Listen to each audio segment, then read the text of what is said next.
نحمده ونصلي على رسوله الكريم اما بعد فاعوذ باللہ من الشیطان الرجیم بسم اللہ الرحمن الرحیم۔ محترم ناظرین، اس سے پہلے ہم نے دفاع صحابہ کے حوالے سے اور اہل سنت کا صحابہ کے بارے میں کیا عقیدہ ہے، ان عقائد میں سے ہم نے تقریباً کچھ عقیدے ذکر کیے تھے 3، اور وہ کیا تھا کہ صحابہ کرام مومن ہے، اور اس پر ہم نے دلائل دیے۔ دوسرا یہ کہ صحابہ کرام حجت ہے، اس پر بھی ہم نے دلائل دی۔ اور تیسرا یہ کہ صحابہ کرام سارے کے سارے عادل ہیں، تو اس میں بھی ہم نے کافی وضاحت کے ساتھ ذکر کیا تھا۔ اور پھر ہم نے کہا تھا کہ انشاءاللہ اس حوالے سے ہم اور بھی کافی ساری چیزیں جو اہل سنت کے عقائد صحابہ کے حوالے سے ہم اس کو بھی ذکر کریں گے۔ تو آج ہم انشاءاللہ 2 عقیدے ان کے حوالے سے اور ذکر کریں گے، اور وہ کیا ہے؟ سب سے مین عقیدہ یہ ہے صحابہ کرام رضوان اللہ تعالی علیہم اجمعین، جب ہم نے شروع میں کہا کہ یہ حجت ہے، تو آج ان کے حوالے سے ایک عقیدہ وہ بڑی اہمیت کا حامل ہے، اور وہ یہ ہے کہ صحابہ کرام رضی اللہ عنہم اجمعین یہ معیار حق ہے۔ معیار حق یعنی حق کا معیار ہے، اور معیار کا معنی یہ ہوتا ہے کہ ایک چیز ایسی ہوتی ہے کہ اگر آپ اس کا اندازہ لگانا چاہے کہ یہ چیز ٹھیک ہے یا نہیں ہے، تو آپ اس کے لیے مقابلے میں ایک ایسی چیز لاتے ہیں جو پہلے سے مانی گئی ہے کہ یہ چیز ٹھیک ہے، یعنی یہ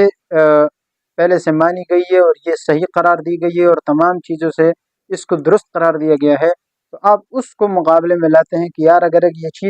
یہ جو چیز ہے یہ اگر اس کے ساتھ برابر ہے تو اس کا معنی یہ ٹھیک ہے، اگر اس کے ساتھ برابر نہیں ہے تو پھر یہ ٹھیک نہیں ہے۔ کیوں؟ اس لیے کہ یہ پورے معیار پہ اتر چکا ہے، ٹھیک ہے، اور اس کا پہلے اس کو مان لیا گیا ہے اور اس کو تسلیم کر لیا گیا ہے کہ یہ چیز ٹھیک ہے، یہ ہمارے معیار کے مطابق ہے۔ تو جب یہ ٹھیک ہے، اب اگر کوئی اور چیز آپ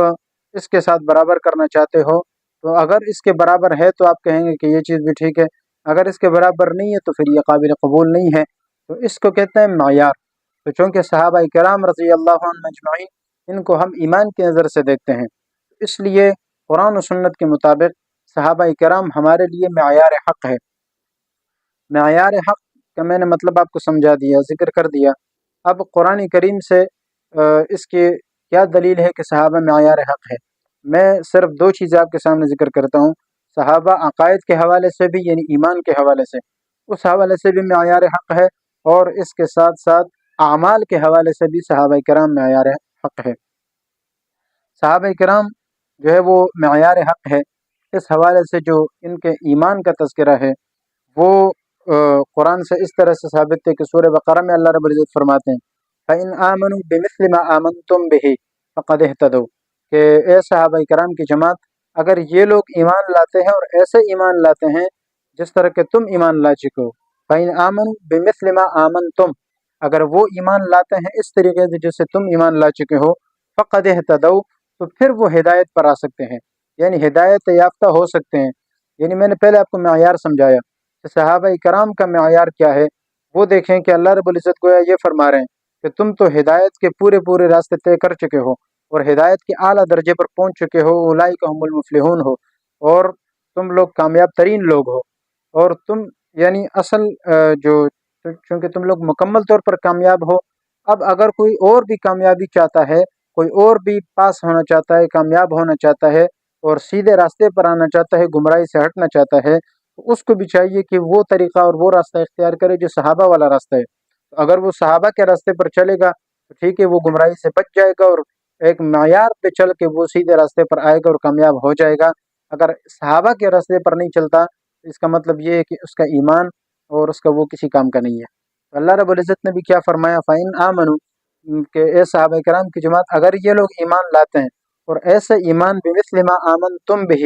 جس طرح کہ تم نے ایمان لایا اور تم لوگ ایمان لا چکے ہو، اگر یہ لوگ بھی اس طرح سے ایمان لاتے ہیں فَقَدْ اهْتَدَوْا، تو پھر یہ لوگ ہدایت پر آئیں گے اور یہ لوگ ہدایت والے سمجھے جائیں گے۔ اور اگر یہ لوگ یعنی ہدایت پر اس طرح ایمان نہیں لاتے ہیں جیسے تم نے لایا، تو اس کا معنی یہ ہے کہ پھر اللہ ان کے ایمان کو بھی قبول نہیں کرے گا۔ يرفع الله الذين آمنوا منكم والذين أوتوا العلم درجات والله بما تعملون خبير۔